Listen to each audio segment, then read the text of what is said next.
Hoy kayo matulog na kayo. Papatin ko na yung wifi. Sige na. Buti na lang may data ako.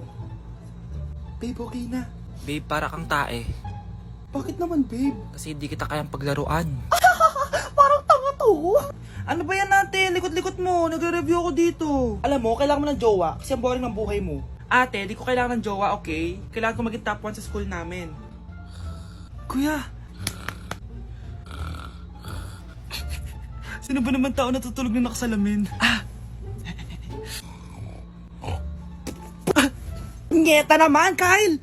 Natutulog ako, di ba? Hindi ako yun natutulog ako eh. Kung ayaw matulog, magpatulog ka. Ba't ang ingay ng mga batang yun? Teka lang. Ano ba yan ang ingay nyo? Hindi ako mapag-focus dito. Pinang matulog, mga punyeta talaga yun. Sinali, bakit? Bakit ang ingay nyo? Di ba sabi matulog na? Matulog na kayo Yes, makakapag-tiktok na ako.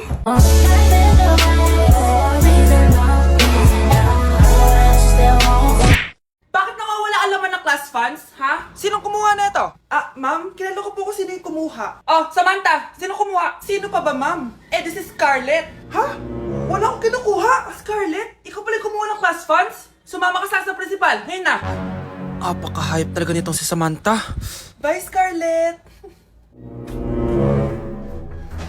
Dami nito Mukhang makakabili na ako ng bagong phone. Ha! Nahuli din kita! Ikaw pala yung kumukuha ng mga class funds natin? Oo, ako yung kumukuha. Bakit? May problema ba? Ang problema ko, ikaw! Ako pa sinisisi mo na kumukuha ng class funds, ikaw naman talaga? Isusumbong kita kay ma'am. Wala ka namang ebidensya. Ikaw ang isusumbong ko dahil naniniwala naman sa akin si ma'am. Humanda ka sa akin, Samantha. Wow, may bagong phone si Samantha. Sana all. Bigay ito ng parents ko, guys. Class! Sino naman kumuha sa class funds? Si Scarlett po yung kumuha, ma'am. Pagsabihan nyo nga yan. Ako na naman? Nagpapatawa ka ata, Samantha. Talaga ba, Samantha? Kitang-kita ko na kumuha ka dito. At narinig ko, nabalak mo na naman si Scarlett. Ma'am, di po ako yun. Gagawin mo pa ako sinungaling? Diyan ka naman magaling, di ba, Samantha? Sa pagsisinungaling? Sumama ka sa akin sa principal at ipapatawag ko yung magulang mo. Buti nga sa'yo, Samantha. Deserve mo yan. Nag-uumpisa pa lang ako. Okay, next applicant. Makinis, maputi, maganda yung ngipin. Okay, introduce yourself. Hi, I'm Scarlett, and I want to show the world, the universe rather, that I will confidently shake your fries with a heart. Bakit gusto mo magbenta ng fries? Thank you for that wonderful question. To be a tindera is both an honor and a responsibility. If I were to be a tindera, I will use my voice to influence the youth. Thank you. Okay, eto, mas mahirap na tanong. Ano mas masarap na flavor? Cheese o sour cream? If people were to argue between cheese and sour cream, well, everything is good, but in moderation. Thank you. Magaling! Pasok ka na sa top 10! The new Miss Potato Corner is Scarlett! Nasaan na yung 1 million na prize? Anong 1 million na prize? Magluluto ka ng fries. Pasok ka na sa trabaho. Magluto ka na ng dali. Nagugutom ako. Sige po, magluluto na ako. Bakit di sumasagot jowa ko? Mga walang iya tong mga to.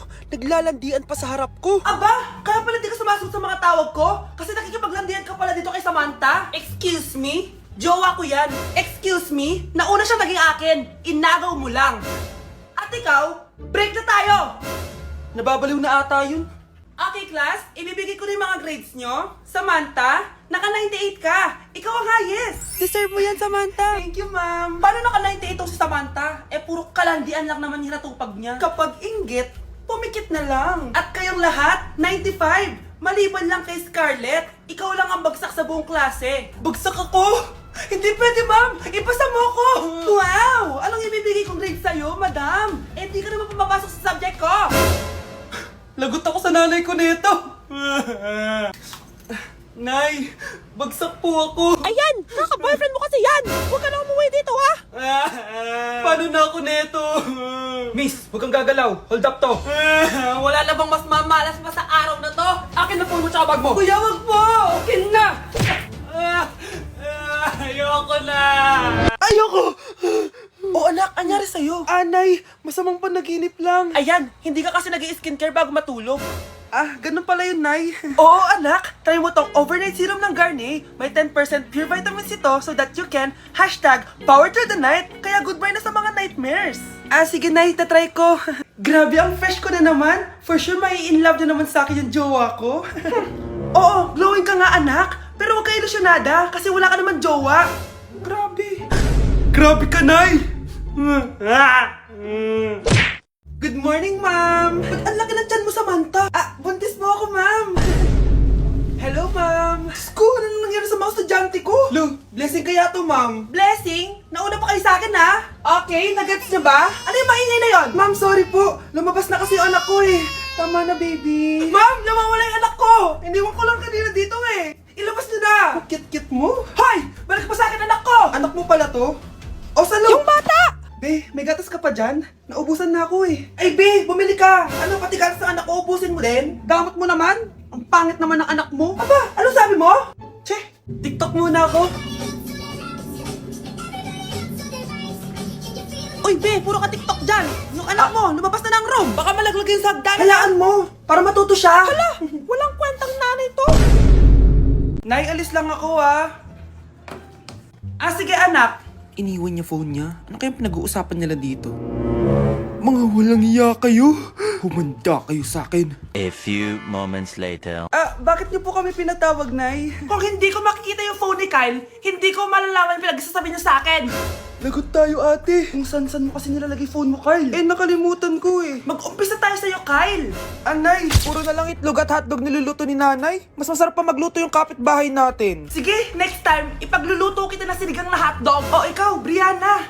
Alam niyo bang nagalit sa akin si nanay kasi dati with high honors ako, diba? Tapos ngayon with honors na lang. Siya nga bagsak nung high school eh. Oo, bagsak ako. Pero top 1 ako nung kinder. Kevin? Wala akong sinasabi Grabe talaga si nanay. Umaga pa lang galit na siya. Tapos utos pa siya ng utos. Bawal ba magpahinga sa bahay na to? Grabe. Wow, wala ka palang sinasabi At ikaw, Scarlett? Yes, Nay. Mga be, alam niyo bang galit na galit sa akin si nanay dahil daw nag-boyfriend ako na maaga?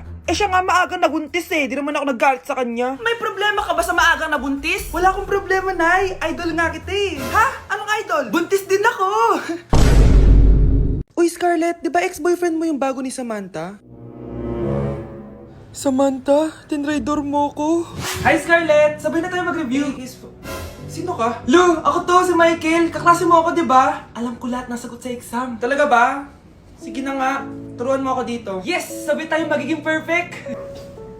Uy, sarap niyan Oh, mag-isa ka lang? Oo. Wala naman akong kaibigan dito Ako, pwede ba ako maging friend? Boyfriend? Ha? Ayan ka na naman Joke lang, ito naman. Kain na nga tayo. Oh, Scarlett, ano yan? Ba't ka na kasi mangot? Bagsak kasi ako sa quiz kanina. Naku, okay lang yan. Ako nga, araw-araw bagsak sa'yo Ha? Ano sabi mo? Sabi ko, smile ka na kasi pasado ka naman sa akin. Alis na ako, pasok na ako Baliw! Ay, umuulan pa! Mga gamit ko! Ayan, di ka kasi nagdadala ng payong. Pag ikaw nagkasakit pasalamat ka, nandito ako. Michael, ba't nandito ka pa? Hatid na kita sa bahay niyo, baka mapano ka pa. Gusto ko safe ka makauwi. Lo, sige na nga. Hello, Scarlett? Michael? Ship ko kayo. You may kiss the bride. Mag-kiss na kayo. kayo. Anong kiss? Lu, parang di gusto. Dalian yun, nakis mo na sa noo. Humanda ka, Scarlett. Tapos na yung maliligayang araw mo. Hi, Bes! Uy, Bes! Boyfriend ko nga pala, Michael, si Samantha, best friend ko. Hello, Samantha. Nice to meet you. Hi, Michael. Ako nga pala si Samantha. Una na kami, Bes, Bye-bye. Masaya naman kami dati. Inagaw lang siya ni Samantha. Yung best friend ko pa. Paano yung step na yun? 1. Ha? Oh, Scarlett, anong ginagawa mo? Nay, nagpa-practice po ako. Pangarap ko po kasi sumikat parang mga K-pop. Seryoso ka ba, Scarlett? Sa ganyang itsura mo? Manalamin ka nga. Grabe ka naman, Nay. K-pop. Okay, class. Ano ang pangarap niyo sa buhay? Ma'am, gusto ko pa maging doktor. Wow, maganda yan. Pagbutihan mo, Samantha. Ikaw, Scarlett. Pangarap ko pong sumikat parang mga K-pop. Seryoso ba si Scarlett? Sa itsura mong yan, hindi ka tatanggapin dun, Scarlett. Gumising ka. Tandaan niya to. Kakainin niya yung mga sinabi niya sa akin. Matutupad ko lahat ng pangarap ko sa tulong ng vitamin C serum ng Garnier. Gawin mo akong fresh at glowing! Hashtag hiyang check! Sa wakas, matutupad din pangarap kong glow up. Humanda kayo. Mare, yung anak mo, nagpa-perform sa TV! Talaga ba, Mare? Ako ay torpe pa noon, pero nagbago na ngayon. Now I have the courage. Sikat na yung anak ko! I have you. Ikaw at ako under the sun. I'm going now that I found the one. Garnier, ba't ngayon ka lang? Skin ko ay hiyang Maria. Ikaw at ako, we're gonna shine. Nothing can stop us, it's our time. Ready to show that you're the one. Skin ko ay hiyang Maria. Go and find your Garnier hiyang. Okay, class. Last 5 minutes. Hirap naman nito. Be, ano sagot sa number 10? Huwag ka mong sa akin, Samantha. Mapapagalitan tayo kay ma'am. Tamot mo naman. Ayaw mo akong pakopyahin, ha? Bilisan nyo, class. 1 minute na lang. Ma'am, nangongopya po si Scarlett sa akin, no? Apakasinungaling mo, Samantha. May nangongopya pala dito. Bagsak ka na sa akin, Scarlett. Apakasama talaga ng ugali mo, Samantha. Nay! Oh, anak. Anyari sa'yo? Binagsak ako ng teacher ko. Naniwala kasi siya kay Samantha na nangopya daw ako. Totoo ba yun, Scarlett? Hindi, Nay. Siya talaga yung nangopya sa akin. Walang iya yan, ah. Humanda siya sa akin. Tara, anak. A few moments later. Ma'am, bakit niyo po kami pinatawag dito? Eh, kasi yung anak mo, sinungaling. Siya naman talaga yung nangopya kay Scarlett, eh. Hindi po totoo yan. Para malaman natin kung sino nagsasabi ng totoo sa inyong dalawa, mag-quiz na lang kayo ulit. Patay ako nito. Humanda ka ng mapahiya, Samantha. Okay, time's up. Pass your papers. Scarlett, naka-perfect ka. Yes, talino talaga ng anak ko. Samantha, wala kang tamang sagot. Ikaw talaga ang totoong nangungopya. Nakakahiya ka, Samantha. Humanda ka sa akin sa bahay. Tara! Huwag po, Nay. At dahil maraming hindi nakasagot ng full name ko, iibahin ko yung mga tanong. Salamat naman. Number 1, 2 plus 2. Yes, may tamang sagot na ako. Number 2, what is the powerhouse of the cell? Ang dali naman. Makaka-perfect ako. Number 3, ano yung pangalan ng crush ko nung elementary pa ako? Ano na naman yan? Kung nakikinig talaga kayo, alam nyo kung sino yung crush ko. Aba ma'am, akala bang iibahin may mga tanong? Bakit may mga ganyang tanong na naman? Malamang, para makasigurado ako na nakikinig talaga kayo. Wala namang may paki kung sino naging crush mo na elementary ka, ma'am. Wala namang may alam yan eh. Ma'am, alam ko po kasi sino yung crush nyo. Nakikinig po ako sa kwento mo. Buti pa si Michael, nakikinig. Di ka kaya ng iba dyan. Sige, perfect ka na, Michael. Yes! Makinig din kasi kayo sa kwento ni ma'am. Number 4, sino yung pinsan ng kapatid ng lola ko na tita ng mama ko na pamangkin na ate ko? Bagsak na naman ako! Uy, be, gala naman tayo minsan. Punta tayo Tagaytay. True, be. Ang ganda ng bagong bukas na coffee shop doon. Ang sarap mag-story. Tara na, pwede ako bukas. Tara na, mga 5:30 AM kita na tayo sa bus station, ha? Baka drawing na naman to, ha? Matutuloy yan, be. Nakapag-alarm na nga ako, eh. Gigising ako, promise. Nasaan na ba yung mga yun? 6 AM na! Oh, alas na tong bus papuntang Tagaytay, ha? Puro kayo drawing, ha? Teka lang. Ito ba yun? Ano ba yan, be? Bakit ka tumatawag? Ano na, be? 6 AM na. Akala ko mapupunta na Tagaytay. Hindi ako pinayagan, eh. Sorry, be. Hindi ka pinayagan o tinatamad ka lang? Baka gusto mo sabihin ko sa nanay mo na 3 subject yung bagsak mo. Ito na nga, be. Maliligo na ako. Wait mo lang ako, ha? Ay, yung isa pa. Hello, be. Di ako makakapunta. May sakit ako, eh. Sakit. Lalong lalala yung sakit mo, be, kapag nalaman ng nanay mo na boyfriend mo yung anak ng kaaway niya. Ay, be, magaling na pala ako. Nakakalakad na ako. 5 minutes nandyan na ako, ha. Madali lang pala kayo kausap eh. Let's go, Tagaytay!